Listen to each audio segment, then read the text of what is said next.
Shalom, Bapak Ibu Saudara yang terkasih dalam Tuhan Yesus Kristus. Kita memuji Tuhan karena anugerah dan kasih karunia-Nya kita dihantarkan di hari yang baru ini. Mari kita bersetia merenungkan firman Tuhan. Saya mengajak kita membaca di dalam Kisah Para Rasul pasal 18 ayat 24 sampai ayat 26. Demikian firman Tuhan. Sementara itu datanglah ke Efesus seorang Yahudi bernama Apolos yang berasal dari Alexandria. Ia seorang yang fasih berbicara dan sangat mahir dalam soal-soal kitab suci. Ia telah menerima pengajaran dalam jalan Tuhan. Dengan bersemangat ia berbicara dan dengan teliti ia mengajar tentang Yesus. Tetapi ia hanya mengetahui baptisan Yohanes. Ayat 26, ia mulai mengajar dengan berani di rumah ibadat.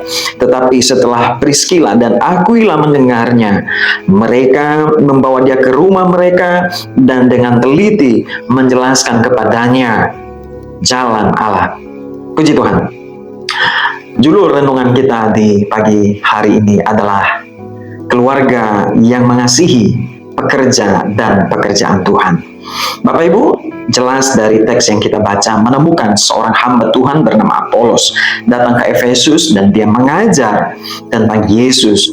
Ia mulai masuk ke rumah ibadat dan tatkala ada satu keluarga yang mendengar perihal pengajarannya, yaitu Priskila dan Aquila, mereka menemukan bahwa Apolos ini hanya mengenal baptisan Yohanes.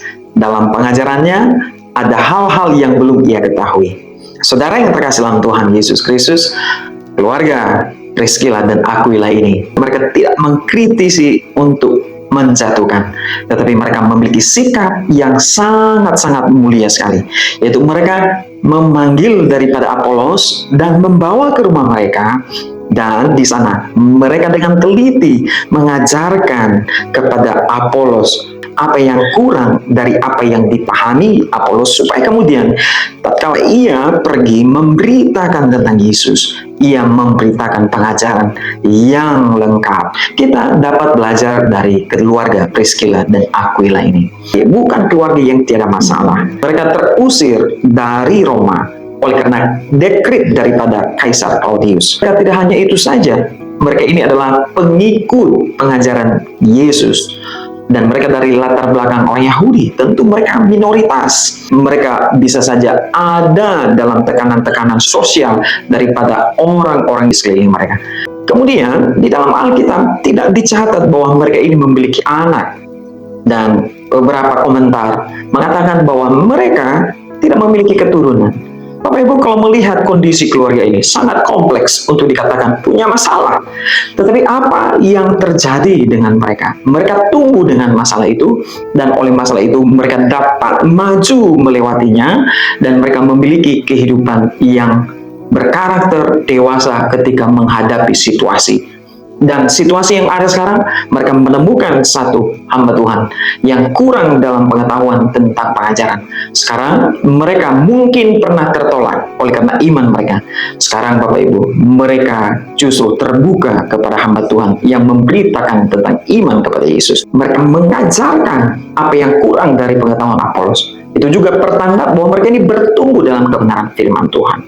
Mereka mendukung Apolos untuk menjadi pemberita, menjadi pekerja yang meluaskan pekerjaan Tuhan. Supaya ada banyak jiwa-jiwa yang dimenangkan, yang dilahirkan bagi kerajaan Allah. Mungkin mereka tidak memiliki keturunan, namun mereka melahirkan jiwa-jiwa baru yang percaya kepada Yesus melalui dukungan mereka kepada pekerja Tuhan, kepada pekerjaan Tuhan, yaitu pemberitaan firman Tuhan yang dikerjakan oleh Apolos.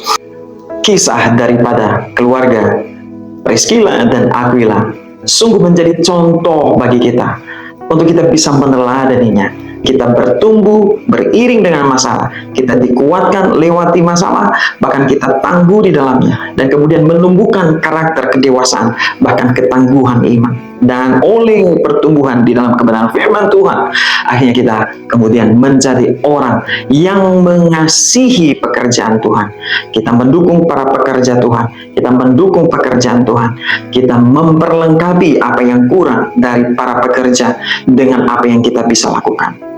Kiranya lewat masalah yang ada dan juga di dalam menghayati bulan misi yang masih kita rayakan dalam bulan Agustus ini, kita mau bertekad sekarang menjadi keluarga yang tangguh dipakai oleh Tuhan untuk mengasihi para pekerja Tuhan dalam pelayanan dan mengasihi pekerjaan Tuhan dengan mengharapkannya semakin diperluas menjangkau jiwa-jiwa. Kiranya Roh Kudus memampukan dan menopang setiap kita, keluarga-keluarga yang bersandar kepada kasih karunia Tuhan. Tuhan Yesus menolong, Roh Kudus menyertai hari ini. Haleluya. Amin.